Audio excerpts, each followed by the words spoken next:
Hi there. I'm Fair Peel from the Lived Perspective with a frog in my throat.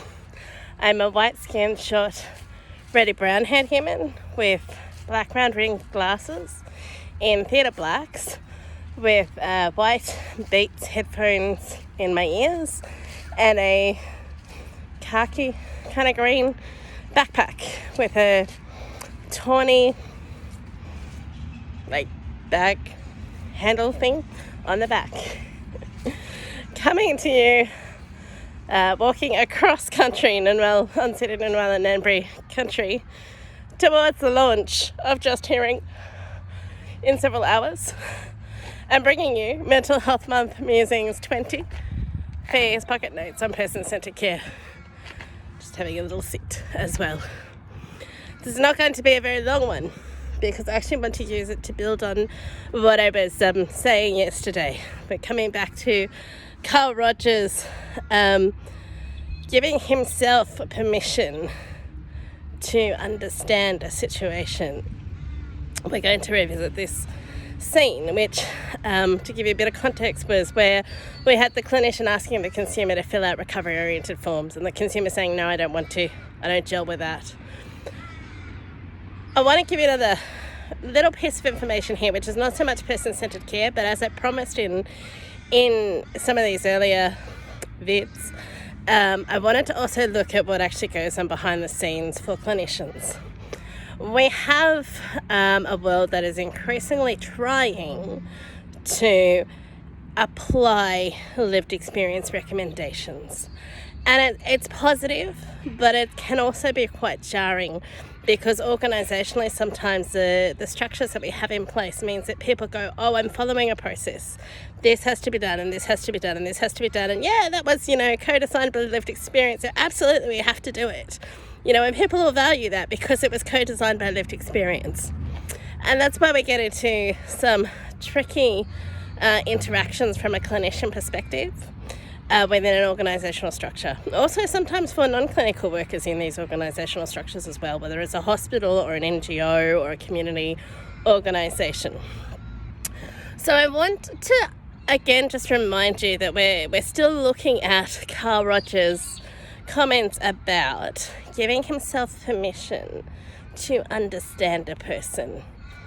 There's a whole little bit, in that scenario, it did feel like the clinician was trying. But I think there might be something deeper that you might be able to think about. For me, a lot of what I do is listening to the story that people are saying, which is really, really valid, and then wondering where that story came from. When we're talking about adverse experiences of childhood events, which we talk about a lot now, when we're talking about the person that's buried under years and years of childhood trauma and neglect, what we're not looking at when we're dealing face-to-face with an interaction that looks like, for most of us, surface level. This is what I want, this is what I don't want. And particularly here in Canberra, nurses are now trained to go, oh, if you don't want your blood pressure taken, that's fine, we won't take it.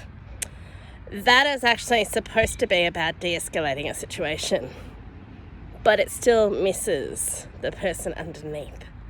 So rather than having the clinician back down and go, okay, fine, you don't want to do that, that's fine. What else is going on in that scene? I'll leave you to consider it. I will keep heading across to the venue for the launch of Just Hearing. So grateful to Rebus Theatre for not only commissioning me to write the scripts, but now also stage managing the project. And I need to go get my game face, the altar that I need in that room. So I will leave you to it. Clinician and consumer. Starts with the clinician. Okay, so we've filled out all the forms. We've got all of your personal details. We've got the list of your contacts, who you are happy for us to talk to, who you don't want us to talk to, who is your next of kin, all the rest of it. Now, the next thing I have here in my file of papers is a wellness plan. And I want you to fill this out. You can put whatever you want in those boxes, but this will help us understand what your recovery goals are and allow us to work with you in a collaborative way towards achieving your desired outcomes. I might sure it's gone for a run. So, consumer. Yeah, no thanks. Okay, but you know, we need this form filled out. Yeah, but I don't agree with it. What do you mean you don't agree with it? I don't like the language of recovery. Recovery suggests that there's a point at which that I'm going to be better and magically fixed. And I've been doing this for long enough to know that recovery doesn't happen like that.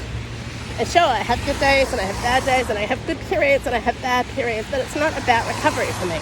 So I don't really want to fill out your form to work towards recovery because that language doesn't work for me.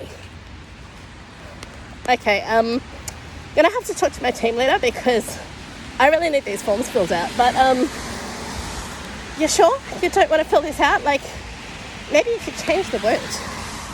But then it wouldn't be a recovery-oriented form, would it? Fair. Okay, want a cup of tea? And sing. So person-centered care is not about process. How would you form this? What point would you jump in to try and shift that narrative if you were playing the role of the clinician? And we'll catch you on the flip side.